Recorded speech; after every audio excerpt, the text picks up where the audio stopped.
Muito bem, meus irmãos, bom dia, 10h05, né? Horário para a gente começar o estudo de hoje. É um prazer ter vocês aqui, um privilégio também poder ter a atenção de cada um. E fico feliz também por poder compartilhar um pouco da palavra do Senhor com vocês. Bom dia, sejam bem-vindos. Quero fazer uma oração para a gente começar nesse instante. Podem entrar, fica à vontade. Bom dia. Nós vamos orar agora.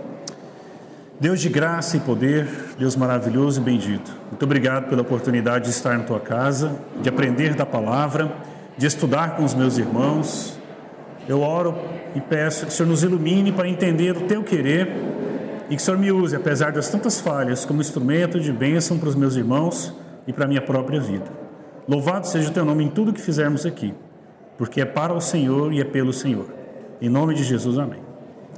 Irmãos, eu peço que vocês abram em Mateus, capítulo 17, como está ali no nosso slide. A nossa sala, cujo título é o Evangelho de Mateus, vai estudar Mateus, obviamente, né? E na semana passada, o capítulo estudado foi o 16, e nós estamos fazendo essa sequência até chegar ao final do livro. Nosso objetivo maior é estudar o livro todo, nesse semestre. E tentando também fazer capítulo por capítulo. Agora, é preciso aqui fazer uma ressalva. Os textos e os capítulos são muito densos, tem muitos temas, e às vezes a gente vai ter que correr um pouco mais em alguns momentos, porque senão o tempo não permite. Se a gente fosse esmiuçar o livro de Mateus, assim, versículo por versículo mesmo, e nos detalhes e no fundo, a gente ia ficar o ano todo, 2 anos, 3 anos, né? Ou mais ainda. Portanto, a minha tarefa aqui não é das mais fáceis. Falar de vários assuntos. Por exemplo, transfiguração, a vinda de Elias, Jesus pagando imposto. São temas muito ricos, tá? Então nós vamos caminhar aqui e dar um passeio por esse capítulo e trazer um panorama para vocês do que está expresso aqui na palavra do Senhor. Muito bem. Mateus 17, do 1 ao 9. Preste atenção aí que eu vou fazer a leitura. 6 dias depois, Jesus tomou consigo Pedro e os irmãos Tiago e João e os levou em particular a um alto monte. Só uma ressalva, 6 dias depois de quê? 6 dias depois que Pedro confessou que Jesus é o Messias. Eles criam e tinham a certeza já de que Jesus era o Salvador. Então, 6 dias depois disso, versículo 2: e Jesus foi transfigurado diante deles. O seu rosto resplandecia como o sol, e as suas roupas se tornaram brancas como a luz. E eis que lhes apareceram Moisés e Elias, falando com Jesus. Então Pedro, tomando a palavra, disse a Jesus: Senhor, bom é estarmos aqui. Se o Senhor quiser, farei aqui 3 tendas, uma para o Senhor, outra para Moisés e outra para Elias. Falava ele ainda, quando uma nuvem luminosa os envolveu. E eis, vindo da nuvem, uma voz que dizia: Este é o meu filho amado, em quem me agrado. Outras versões, em quem me comprazo. Escutem o que ele diz. Ao ouvirem aquela voz, os discípulos caíram de bruços, tomados de grande medo. Jesus aproximou-se, tocou neles, dizendo: Levantem-se, não tenham medo. Então eles, levantando os olhos, não viram mais ninguém, a não ser Jesus. Vamos parar por aqui. Oi, fica à vontade. Até o final da aula a gente vai ler o capítulo todo, mas vamos por partes, tá? Muito bem, gente. Aqui nós temos um relato de uma das mais fascinantes, um dos mais fascinantes momentos dos evangelhos, que eu acho. E eu quero convidar vocês a não apenas me escutarem, mas tentar se imaginar na cena. Se imaginar nesse acontecimento maravilhoso. Imagine-se que você esteja lá junto com Pedro, com Tiago e com João, enquanto eu falo, tá? Porque o que houve aqui foi algo muito singular, muito especial.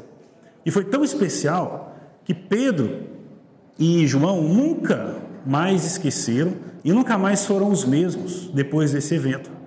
Vamos abrir a Bíblia lá em João 1,14. e 2 Pedro 1,16, para vocês verem o quão marcante foi isso, esse evento fantástico da revelação da natureza de Jesus. João 1,14, quem abriu pode ler, por favor. E o verbo se fez carne, João mesmo, né? João 1,14. E o verbo se fez carne e habitou entre nós, cheio de graça e de verdade, e vimos a sua glória, glória como o unigênito do Pai. Olha o finalzinho do verso. E vimos a sua glória, glória como do unigênito do Pai. João está fazendo referência à transfiguração. Ele presenciou a glória de Jesus aqui nesse momento, e nós vamos abordar isso daqui a pouquinho. 2 Pedro 1,16. Quem achou pode ler. 2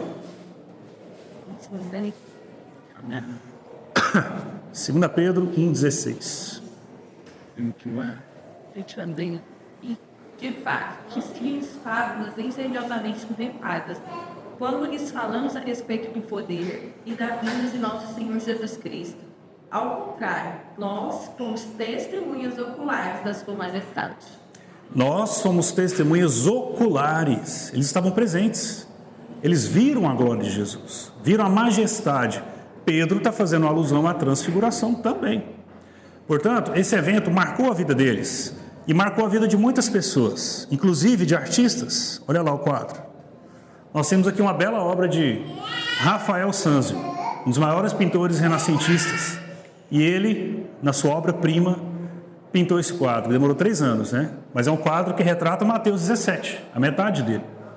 Aqui a cena da transfiguração acima e a cura do endemoniado embaixo, da criança endemoniada, que os discípulos não conseguiram curar.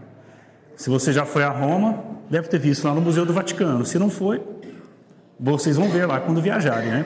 Pretendo ir lá um dia. Impactou muitas vidas, inclusive na arte. É claro que aqui a gente tem um reflexo de um pouco da mentalidade medieval, né? Com Jesus e os profetas em meio que flutuando, dando um sinal de santidade, de sagrado, de sobrenatural, né? E era assim a pintura medieval, início do Renascimento. Muito bem. Vamos então ver aqui um pouco de alguns termos e algumas partes interessantes desse texto. No versículo 1 e 2, diz assim que, no 2, né, Jesus foi transfigurado. Jesus foi transfigurado. A palavra transfigurado aqui, ela não tem uma força tão grande e profunda para expressar de verdade o que aconteceu. Porque no grego, a palavra que está lá, ela é comum, ela é conhecida nossa. É metamorfo, ou metamorfo, né, no grego. E essa palavra lembra o que para a gente? Metamorfose. Metamorfose é a transformação de uma substância. O maior exemplo que nós temos é a borboleta se transformando em lagarta. Parece que vira outro ser, né? Desculpa, é mesmo. Aí fica estranho mesmo, né? A lagarta em borboleta. Metamorfose. Jesus, então, ele passa por uma experiência que atravessa a fronteira do natural para o sobrenatural. Acontece uma transformação ali. Essa palavra no grego indica, então, que Jesus, ele se despiu da sua vestimenta, digamos assim, da sua roupagem humana, da sua humanidade, e mostrou e apresentou toda a glória que o acompanha desde a eternidade. A glória de Deus foi manifesta ali. Por isso que falar apenas de transfigurado é simples em relação à força do termo grego metamorfo. Ali Jesus mostra a sua real natureza, a sua natureza total, a sua natureza de Deus como segunda pessoa da Trindade, o Filho resplandecente. E o texto continua, foi diante deles, foi na frente deles. Então, nós temos Pedro, Tiago e João em frente a Jesus e de repente, em frente aos seus olhos, Jesus mostra toda a maravilha e dá um vislumbre para eles da sua verdadeira glória. Por isso que eu peço para vocês visualizarem isso e se imaginarem no lugar de Pedro, Tiago e João, diante de Jesus, mostrando seu resplendor. E é preciso destacar o resplandecer, o brilho dessa glória, que está aí no texto também. Ó. O seu rosto resplandecia como o sol. Ninguém aqui tolo o suficiente para olhar para o sol sem óculos de sol, sem uma proteção, sem um filtro, né? Quando a gente passa por algum tipo de eclipse, todo mundo fica doido para olhar o sol, tem sempre aquela recomendação, né? Coloque um filtro, proteja a sua visão, porque a luz do sol, ela é resplandecente. E a figura do sol, ela é usada na Bíblia todas as vezes que o tema da glória de Deus é envolvida. A luz do sol, um grande facho de luz que emana da divindade, de Deus. E aqui estava acontecendo essa coisa. O resplandecer como o sol é para dar a indicação da intensidade daquela luz. Era uma luz muito brilhante, quase que um canhão de luz. E o texto continua, falando mais ainda do brilho da sua glória. Não apenas o seu rosto, mas as suas roupas se tornaram brancas como a luz. Bom, a Bíblia traz alguns exemplos da manifestação da glória de Deus. Eu trouxe 3 aqui. Por exemplo, Saulo, lá no capítulo 9 de Atos. Todos sabemos a história, que ele era o perseguidor da igreja. Ele estava indo em direção a Damasco para prender discípulos de Jesus. E no meio do caminho, o que aparece? Uma grande luz. Depois você pode abrir lá em Atos 9:3, quem quiser. Uma grande luz no meio do caminho, uma luz tão forte que todos ali ficaram atônitos. E o que aconteceu com Saulo? Caiu do cavalo e ficou cego. Caiu do cavalo e experimentou a cegueira. Ali já era uma manifestação. Paulo teve uma visão da glória do Jesus ressuscitado, o chamando, falando com ele. E ele experimentou esse mesmo fenômeno do brilho intenso, da luz intensa, da glória de Deus, da glória de Jesus. O outro exemplo, acho que o mais conhecido, foi com Moisés, no capítulo 33 de Êxodo, naquele momento em que ele recebe as tábuas da lei, né?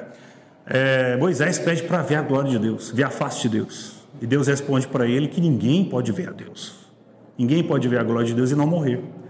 Mas aí Deus deu um vislumbre, deu só uma pequena amostra da sua glória. E ocorreram trovões, ocorreram raios, ventos, e de repente aquela brisa. E a glória de Deus foi manifestada para Moisés. E foi tão forte aquela experiência para ele, que o próprio Moisés, ele desceu transfigurado diante do povo. Porque o relato de Êxodo fala que depois que Moisés teve essa experiência maravilhosa, e ele se jogou ao chão também, né, como os discípulos, ele desceu do monte, o seu rosto brilhava como o sol. O próprio Moisés, ele recebeu uma amostra no seu corpo da glória de Deus, evidenciada por esse brilho intenso. O povo estava atemorizado de olhar para Moisés. Eles não conseguiam nem olhar para Moisés. E pediram para ele cobrir o rosto. E por fim, a promessa, lá em Apocalipse, da Nova Jerusalém. Quando o texto fala dos novos céus e nova terra, diz lá que não haveria mais a necessidade do sol nem da lua para nos iluminar, ou iluminar a cidade santa. Por quê? Porque a luz de Jesus, a luz do Cordeiro, a iluminaria.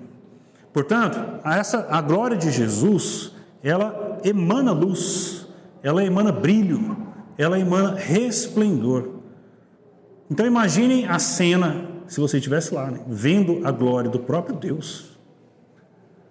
Eu acredito que a nossa vida seria mudada ali totalmente, né? A nossa percepção de algumas coisas, né? Lá em Marcos, capítulo 9, Marcos dá um detalhe a mais ainda do que não está aqui em Mateus. Lá em Marcos 9:3 fala assim: as suas roupas se tornaram resplandecentes de um branco muito intenso, como nenhum lavandeiro no mundo as poderia alvejar. Pensa no melhor sabão que existe aí, né? Pense, não seriam capazes de deixar roupas tão brancas, tão alvas, quanto aquele brilho. Marcos foi bem detalhista quanto a isso. Agora, interessante pensar, né, que há um contraste entre luz e trevas aqui também. Porque nas trevas não há luz, nas trevas não há cor, bom dia, fica à vontade. Bom dia. Nas trevas não há como enxergar nada, mas a presença de Deus ilumina toda a treva. A presença de Deus não tem manchas, A presença de Deus ilumina. Bom dia, bom? Então, esse vislumbre aqui que eles estão tendo é uma evidência, estamos falando de transfiguração, Mateus 17. É uma evidência da própria natureza divina de Cristo. No capítulo 16, Pedro confessa: tu és o Cristo, o Filho do Deus vivo. Então eles já sabiam que Jesus era o Messias por conta de todos os milagres, da mensagem, da autoridade de Jesus. 6 dias depois, eles veem o próprio Jesus na sua glória. É uma confirmação cabal. Realmente, ele é o Messias. Realmente, Jesus é o Messias. E Pedro, Tiago e João têm essa convicção plena no seu coração, depois de uma experiência maravilhosa como essa. Outra coisa que a luz, ela comota para a gente, no sentido de perfeição da pessoa de Cristo, sentido de majestade e glória, mais uma vez. Por isso resplandecia. Por isso que os evangelhos que narram o evento, todos eles dão destaque para o brilho, para o resplendor da glória do Senhor. Continuando, nós vemos aí que na transfiguração, na sequência, eventos vão acontecendo. Olha só o versículo 3. E eis que lhes apareceram Moisés e Elias. Um dia. Moisés e Elias aparecem naquela cena ali, para completar uma imagem que já era fantástica. Já era maravilhoso ver Jesus na sua glória. E de repente aparecem 2 grandes homens de Deus e começam ali a conversar com Jesus. São eles, Elias e Moisés. Elias e Moisés, eles estão aqui representando Moisés a lei, Elias os profetas. Tá? Não é sem sentido que eles aparecem aqui. Tudo que Deus faz é planejado. E por que eles aparecem ali então, hein? Vamos tentar entender um pouquinho aqui. Moisés recebeu as leis, os 10 mandamentos. Moisés guiou o povo. Moisés era o grande líder daquele tempo do povo judeu, de toda a história do povo judeu até Jesus vir. O grande mediador da antiga aliança era Moisés. Portanto, ele era de suma importância aqui, porque ele recebeu a lei, os códigos, recebeu a vontade do próprio dedo de Deus, escrito nas tábuas de pedra, e entregou ao povo. E ele também foi aquele que conduziu o povo à terra prometida, apesar dele nunca ter pisado lá. E Elias representa todos os profetas que anunciaram a vinda do Messias, que anunciaram que Jesus viria para morrer, salvar o seu povo e ressuscitar.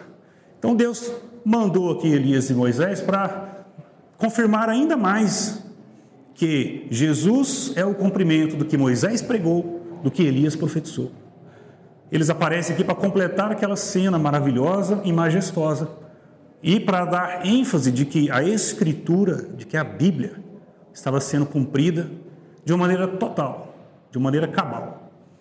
E o fato de Pedro, Tiago e João serem testemunhas oculares ali vai impactar muito na disseminação do Evangelho, mais à frente.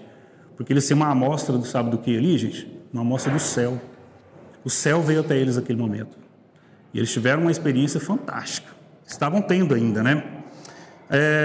A última profecia do Antigo Testamento é Malaquias 4:5. Nessa profecia, daqui a pouco a gente vai ler o texto. Nessa profecia, quem é anunciado que viria antes do Messias? Elias. Elias retornaria antes da vinda do Messias. Né? E eles estão vendo Elias ali, com Jesus. E sobre o que eles conversavam? O texto também explica para a gente aí. O texto de Lucas, na verdade. Lucas 9:31. Os discípulos perceberam que havia um diálogo ali entre Jesus e os profetas. E lá, eles conversavam sobre o que aconteceria com Jesus. Em outras palavras, a conversa e aquele diálogo era sobre os eventos que estavam prestes a acontecer com Cristo em Jerusalém. A sua morte, a sua crucificação e posterior ressurreição. Era esse o assunto ali. É mais ou menos assim, Elias, nossa, vai se concretizar tudo o que o Senhor falou no Antigo Testamento. Moisés, toda a lei está sendo cumprida e vai ser cumprida daqui a alguns dias na sua pessoa, Jesus, Deus. Era aquele diálogo. E era uma língua acessível, a língua que eles usavam, porque Pedro, Tiago e João estavam entendendo. E o que mais intriga aqui, e me intrigou também, é o fato deles reconhecerem quem é Elias e Moisés. Eles não viveram com Elias e Moisés. mas eles reconheceram que era Elias e Moisés e entenderam a conversa. Interessante, né? Outra coisa, Moisés, ele levou o povo à terra prometida, mas ele pisou nela? Morreu, né? Antes. Moisés agora está pisando na terra prometida. Ele pisou na Canaã, que ele tanto vislumbrou, que ele tanto ansiou. Está se cumprindo ali. Moisés entrou na terra prometida, quando aconteceu a transfiguração. Então, a gente vê aí, na sequência do texto, que a lei e os profetas são cumpridos na pessoa de Jesus, porque a lei e os profetas falam de Jesus, da sua obra. E eles conversavam sobre o que aconteceria. Mais coisas acontecem nesse evento maravilhoso. No versículo 4, Pedro, tomando a palavra, disse a Jesus. O Pedro é impetuoso, né? Ele é impulsivo. É bom estarmos aqui, Jesus.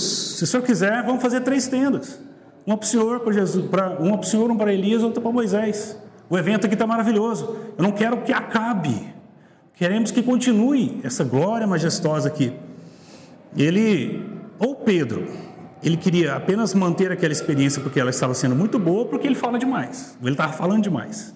É tipo assim, Jesus, você não está entendendo nada, Pedro. Espera aí, vamos continuar.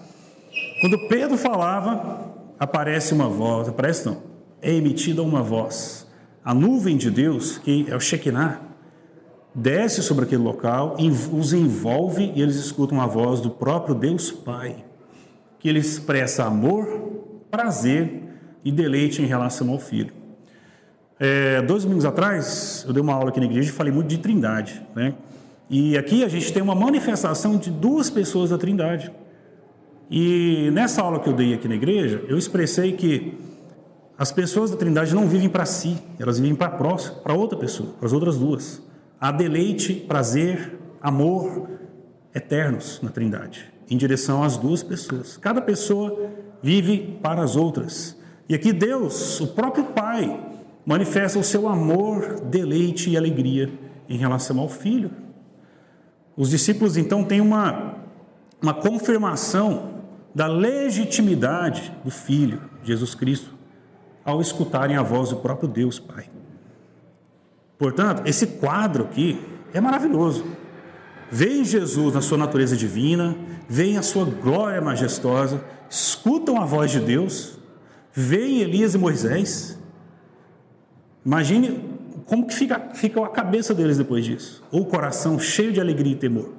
Eu queria muito participar da experiência delas. E no final do versículo, Deus ainda faz uma ressalva para eles. Escutem Jesus, a Ele ouvir. Ele não é apenas o Messias. Vocês têm que acreditar no que o Messias diz. Escutem e obedeçam a palavra desse Senhor. Está aqui no final do versículo 5. Escutem o que ele diz. É uma exortação para nós, tanto quanto foi para Pedro, Tiago e João. Bom, diante disso tudo, como ficaria o seu coração se você estivesse lá e presenciasse isso? Qual seria a sua motivação para pregar o Evangelho, para espalhar a palavra do Reino? Temos lugares aqui. Bom dia, fique à vontade.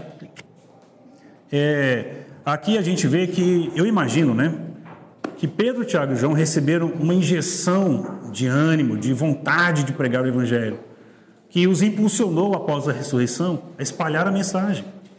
Aqui a gente vê, eu percebo, imagino, né, o tanto que o coração deles ardia em relação à expectativa de um dia estar com Cristo naquele meio ambiente eterno de glória. E isso os impeliu a pregar. Isso impeliu a igreja primitiva a espalhar o Evangelho de Deus, a respeito de tudo que Jesus fez e tudo que aconteceu ali. Continuando, versículo 6. Ao ouvirem aquela voz de Deus, os discípulos caíram de bruços, tomados de grande medo. Quando você tem manifestação da glória de Deus,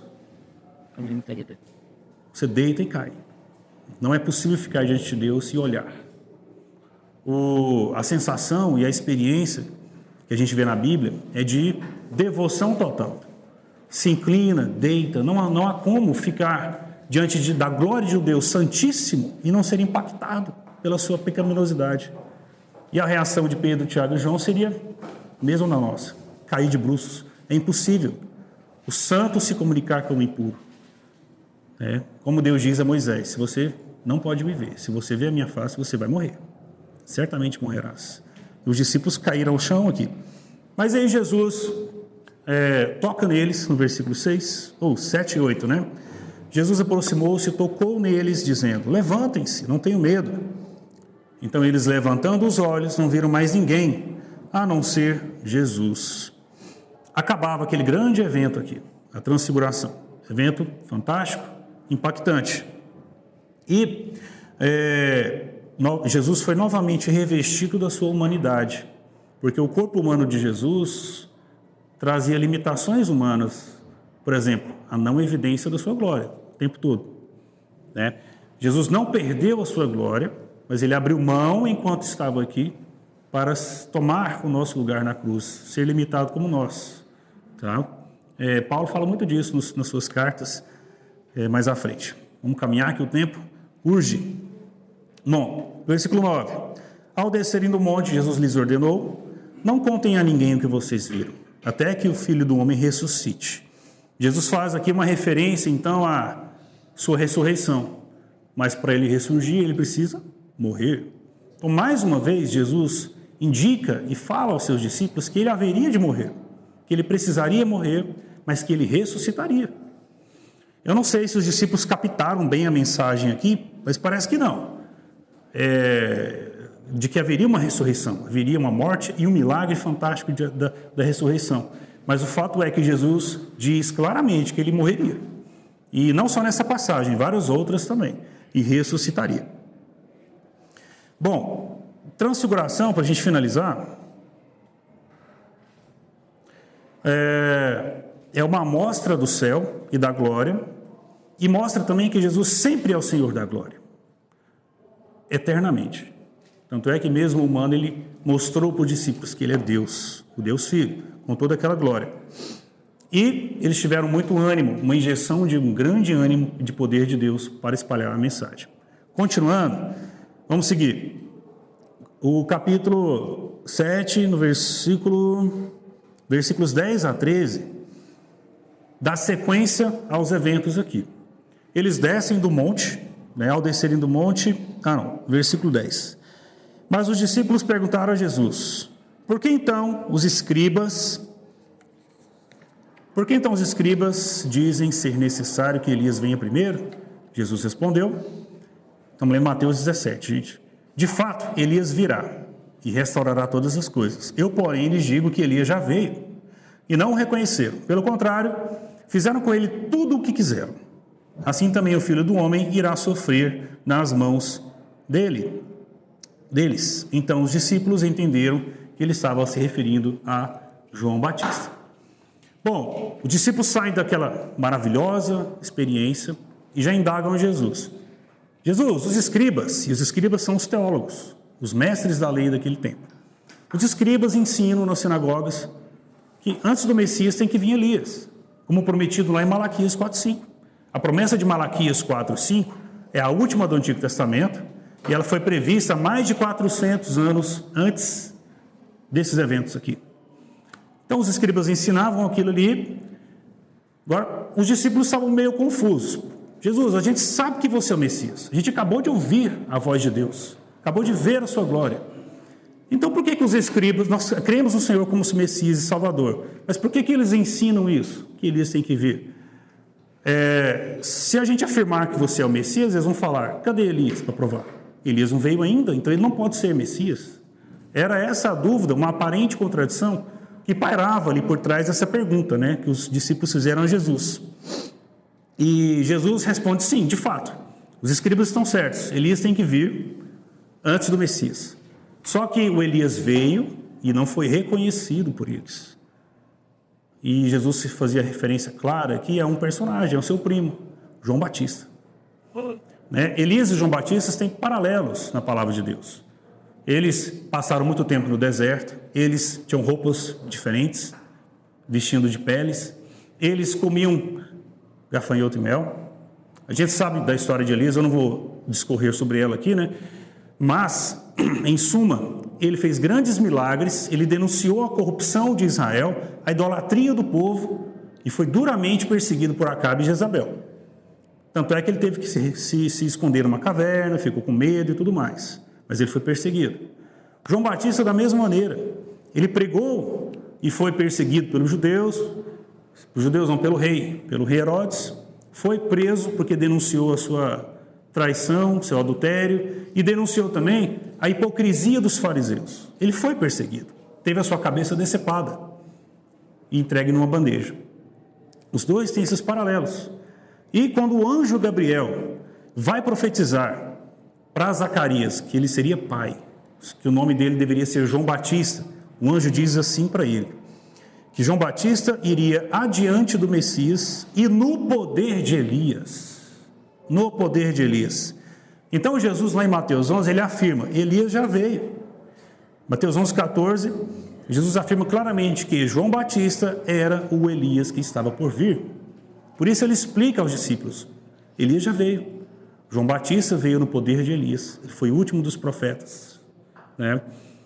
Então, aqui eles estão tendo uma aula de Jesus a respeito de como foi manifestada e cumprida a profecia de Malaquias.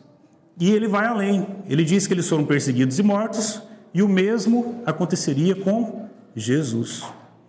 Jesus também experimentaria da perseguição, da tortura, da morte, mas como ele disse antes, ele seria ressuscitado por Deus e no poder de Deus.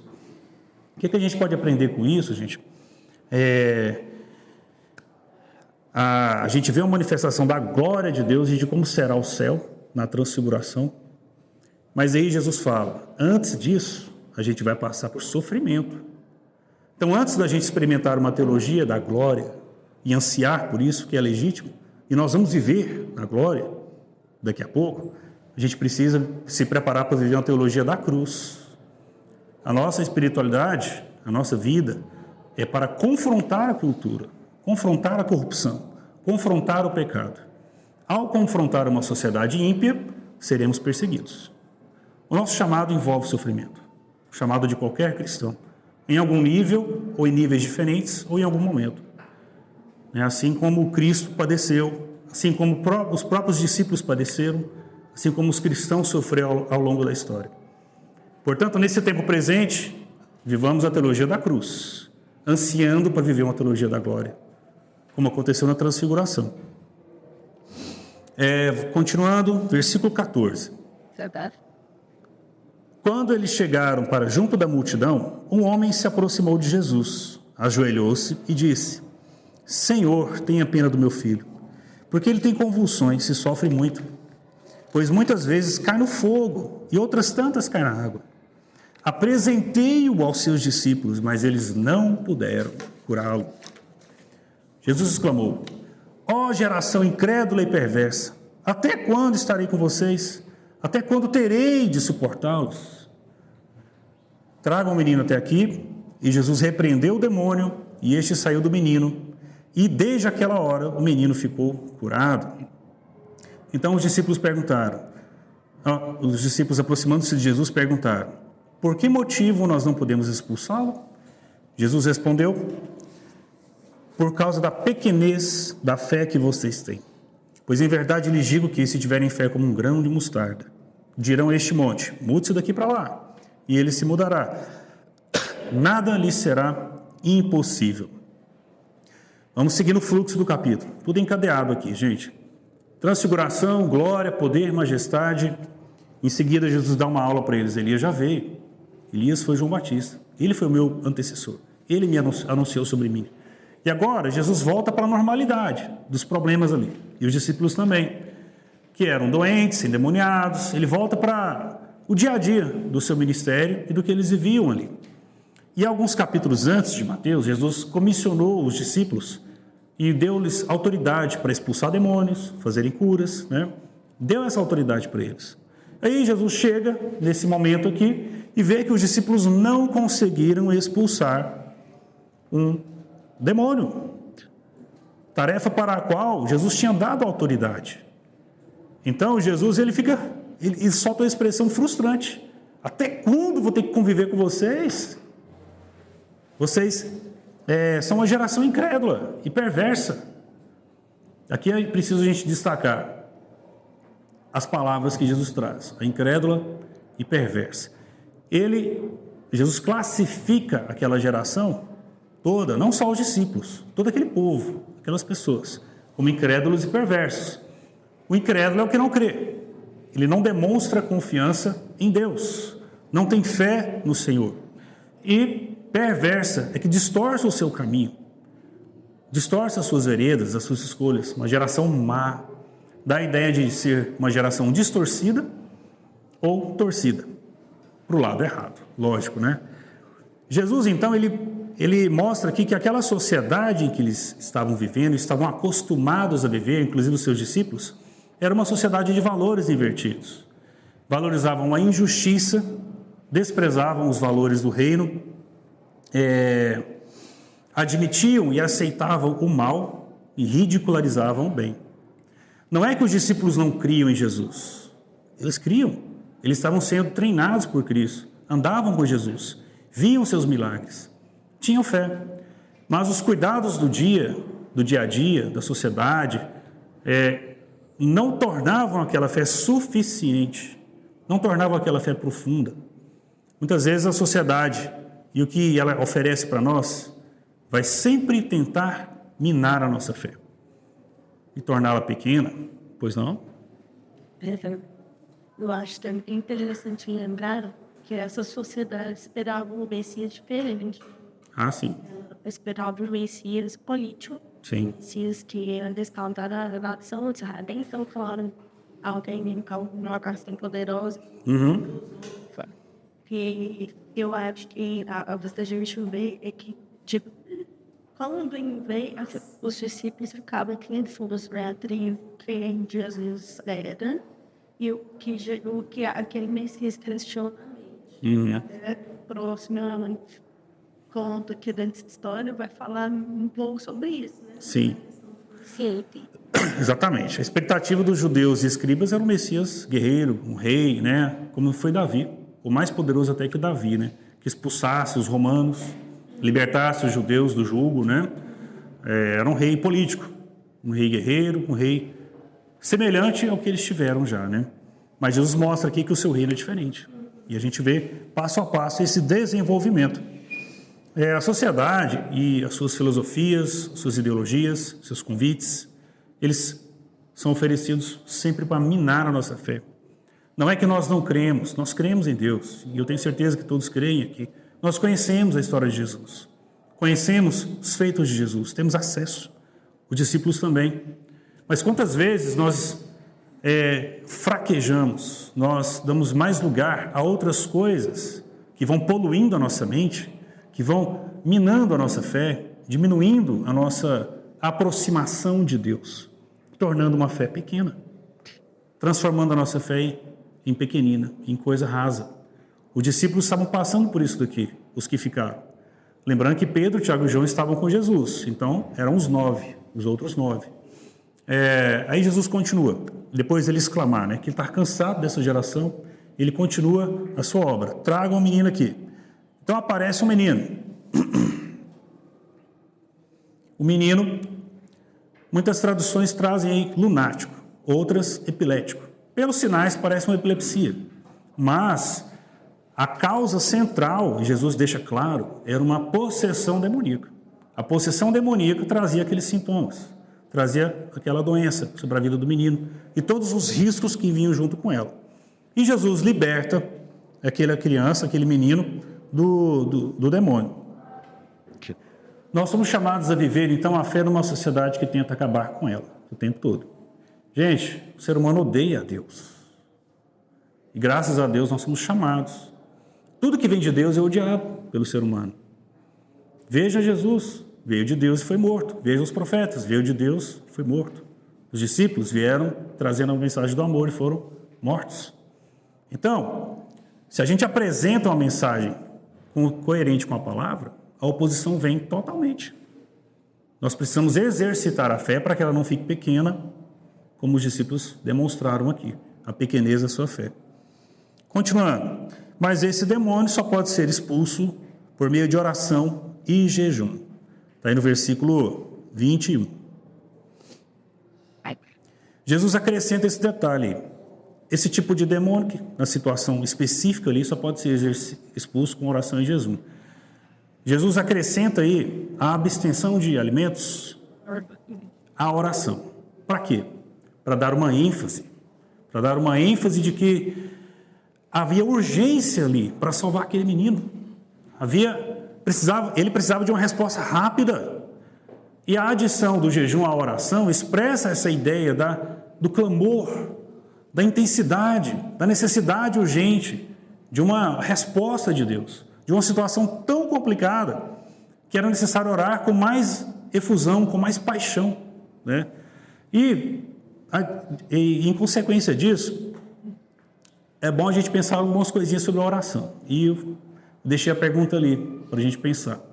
A oração vai fazer Deus mudar de ideia nas nossas vidas? Pensa, Deus é todo poderoso, onisciente, sabe todas as coisas, sabe as nossas particularidades, os nossos pensamentos, lutas, o mais íntimo do nosso ser. Então, se eu orar, eu vou acrescentar algo ao conhecimento de Deus que Ele não sabe? Vou acrescentar uma novidade, uma ajuda para Ele. Ó, deixa eu falar para Deus aqui que o problema é mais complicado. Vou explicar para Ele. Deus não precisa de explicações. Ele conhece, nos sonda. Deus não muda de ideia. Nossa oração não faz Deus mudar os seus caminhos. Mas ela é importante para quê, então? Para que orar? Ou por que orar? Porque a oração, ela, em vez de mudar a Deus, ela nos muda. Ela muda o nosso coração. De uma maneira miraculosa, quando oramos, nos derramamos, apresentamos a Deus as nossas queixas e frustrações, nós é que somos transformados. E de uma maneira maravilhosa, Deus concretiza a sua vontade.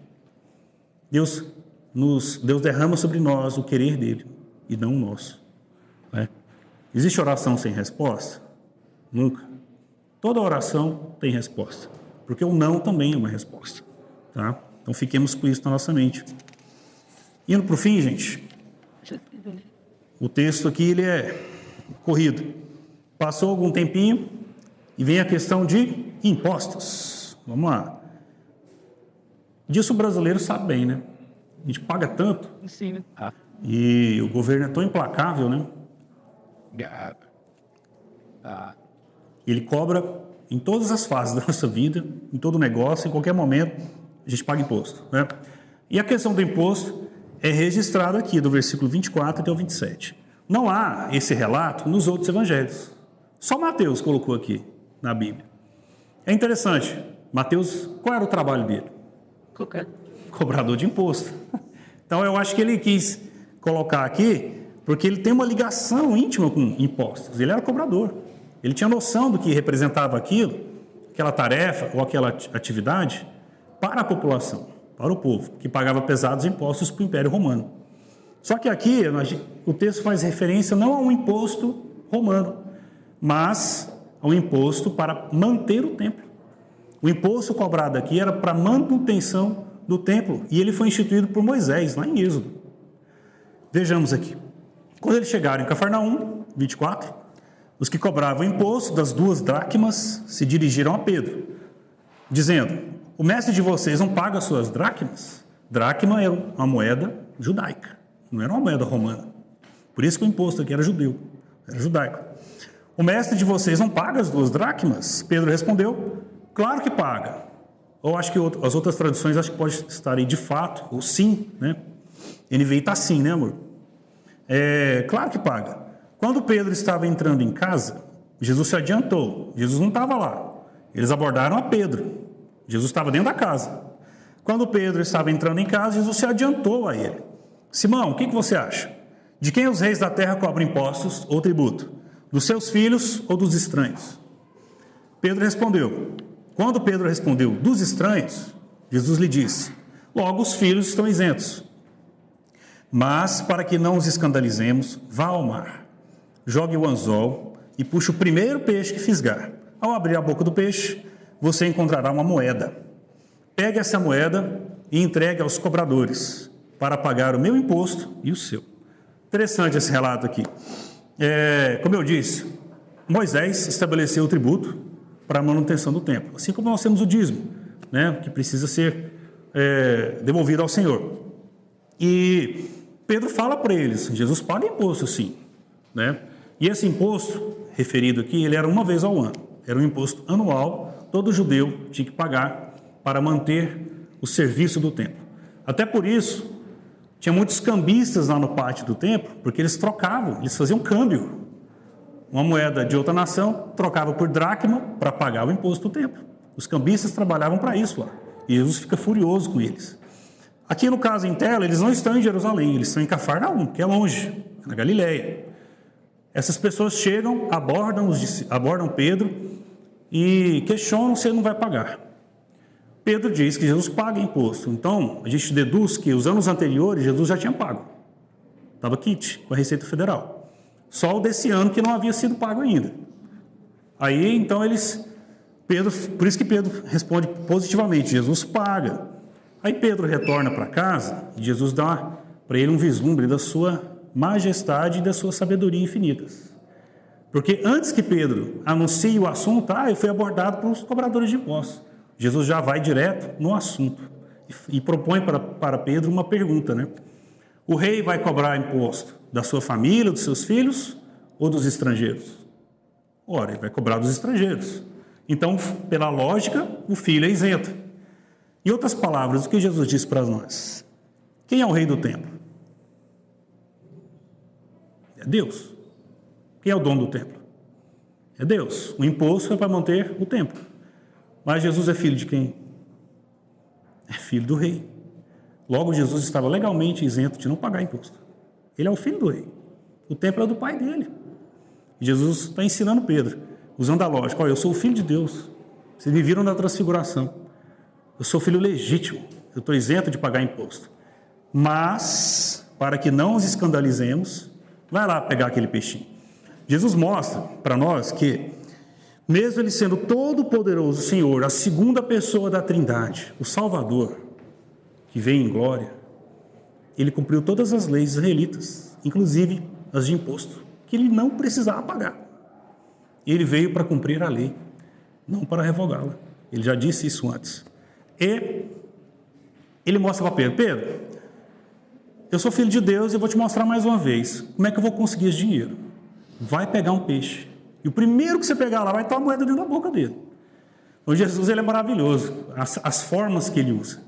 Imagina a cena. É muito bom você ler a palavra imaginando as cenas, se colocando naquele ambiente. Pedro foi abordado sem anunciar o assunto. Jesus já dá uma aula para ele, mostrando mais uma vez que ele é o filho do rei, que ele não estava fazendo nada ilegal. Mas ele vai além, para que a gente não escandalize os outros. Vai pegar um peixinho lá, que de maneira sobrenatural você vai pegar um peixe que vai ter uma moeda dentro da boca dele. E ele paga não só o seu imposto, o do Pedro também. Está aí no final do texto. Para pagar o meu imposto e o seu. Os relatos de Jesus são fantásticos. Ele faz tudo certo. Ele mostra ao mesmo tempo a sua humanidade, que ele era um bom cidadão, responsável, mas, de forma miraculosa, ele mostra a sua deidade, fazendo os milagres, trazendo dinheiro de onde não se imagina. Você ia falar alguma coisa? Não me o nosso mestre não paga o imposto de 2 dracmas, ele disse, paga. Quando Pedro entrou em casa, Jesus antecipou-se recantando. O que te parece, Simão? De quem os reis eram contra impostos ou tributos? De seus súditos ou estrangeiros? Ele respondeu, dos estrangeiros. Jesus lhe disse, então os súditos estão isentos. Mas para que não escandalicemos, vai ao mar, lança o anzol e tira o primeiro peixe que pegares. E ao abrires a boca dele, encontrarás um espáter. Aí eu vi aqui que espáter é moeda, né? Uhum. Toma, entregue ao pudim por ti. Eu tinha entendido que ele estava falando que está falando da vida na terra, né? Como súdito daquele meio, daquela região, e não como o súdito, né, da parte de Deus, filho de Deus, mas falando dessa humanidade que ele estava habitando naquele momento, que ele cumpriria todas as regras terrenas, né? Sim, de fato ele as cumpriu, né? Mas aqui Jesus não deixou de ser um cidadão. Ele era um cidadão judeu, vivendo sob um contexto de dominação romana, envolvido numa cultura grega, helenística. Tanto é que fala do estáter. Aí mostra mais uma vez que os cambistas faziam essa função de trocar o estáter ou outra moeda pela dracma, para pagar o imposto do templo, né? Depois, capítulo 22, fala da que César, o que é de César. Sim. Ali é um outro contexto, a gente vai chegar lá. Sim, interessante que Mateus fala desses impostos.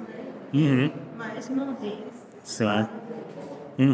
Ele não se furtou, né? Ele era um cidadão completo, perfeito e reto. Cumpria além das suas obrigações. Para finalizar, gente, vamos focar aqui nesse versículo 27. Para que não os escandalizemos. Escandalizar quem? Ao povo. Para que Jesus não fosse alvo de questionamento sobre a sua integridade.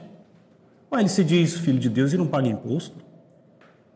Ele fala que é filho do rei, portanto ele está isento. Geraria desconforto e poderia atrapalhar a mensagem. Então Jesus diz, para não escandalizá-los, vamos lá pagar. Vou pagar o imposto.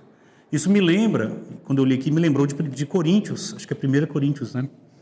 Sobre as comidas sacrificadas a ídolos, quando Paulo explica na carta que Deus fez todas as coisas. Você pode comer a comida sacrificada para ídolo, se você orar e agradecer, porque quem fez a carne ou a comida é o próprio Deus, né? Só que, para não escandalizar os mais fracos, a gente se abstém de alguns comportamentos, de algumas práticas, para não fazê-los tropeçar. Paulo, na verdade, ele enfatiza o que Jesus fez aqui, para não os escandalizar. É preciso, então, que nós cuidemos dos nossos comportamentos, atitudes, palavras, hábitos, porque muitas vezes não são pecado, mas para algumas pessoas mais fracas, mais novas na fé, ou que têm um entendimento um pouco mais raso, pode ser uma pedra de tropeço, pode ser um motivo para elas tropeçarem na fé. É um cuidado que nós temos que ter. Bom, nossa aula se encerra agora. Alguma dúvida, gente? Uma pouca que vocês vão acreditar nesse tal hoje. Sim. Vocês estavam aqui na aula passada. Porque a gente mencionou essa questão aí, Bob. Acho que a expectativa do judeu era no primeiro século de uma reinação que quisesse instaurar um reino político na terra. Isso é tão marcante para eles, inclusive João Batista, o próprio João Batista, que havia apresentado Cristo como um cordeiro de Deus que tira o pecado do reino. Depois de um tempo, nos marca perguntar: a gente tem que esperar o outro. Esperar o próximo. E por que tiver essa dúvida na mente de João Batista, por isso peço que ele conheceu o Antigo Testamento afirmava que o Messias iria instaurar um rei na terra. E Jesus estava fazendo coisa bastante fofinha. Aí o João Batista começou a questionar, porque o João Batista não tinha um conhecimento da escatologia que a gente tem hoje, sabe? Sim. Que não tem, né? Mas o reino vai ser transformado na parousia, na volta dele. E eles não tinham tanto esse conhecimento na época, que sabe? O Messias queria que falariam livre sobre as mulheres. Então, surgiu as ideias coletivas. Mesmo assim, a gente já desenvolve e também mas de manter a escola de o prática de aula com eles, não tem que a nossa cristianismo vai mostrar, vai representar poder transforma, não poder espiritual, poder de redenção, poder tem a história, mas a gente ainda tem a humanidade. E aí, nessa humanidade, a gente vive, eles estavam falando lá de Jesus e ficavam assim, tirando aí para entender e não entender, que da mesma maneira, a gente flutua entre entender e não entender. Então, acho que a oração em você direção, então, no mês que até a gente está na presença da verdade, entender. Sim. Tem muitas questões difíceis na vida cristã, né, na Bíblia, mas com a oração o Espírito vai iluminando aos poucos, né? Só um detalhe a respeito dessa expectativa de Elias, ela é tão marcante que até hoje em dia, na Páscoa, os judeus em algum dos momentos dela. Cedar, Pechá, se eu não me engano. Eles preparam a mesa e deixam uma cadeira vazia, esperando Elias. Elias ia ser convidado, porque Elias pré-anuncia o Messias. Até hoje em dia. Vamos orar? Sou grato a Ti, Deus. Pai, que se revela em Deus, Pai, Filho e Espírito Santo, pelos momentos de aula e de estudo, pelo Teu cuidado, pela Tua presença aqui. Faz-nos crescer a cada dia no conhecimento do Senhor. Abençoe cada pessoa que está aqui e que possamos ir ao templo e cultuar ao Senhor com o coração quebrantado, agradecido, contrito e feliz. Feliz por ser abençoado por Ti e ser amado por Ti, Deus. Muito obrigado. Louvo ao Teu nome, Deus. Amém. Vamos para a igreja.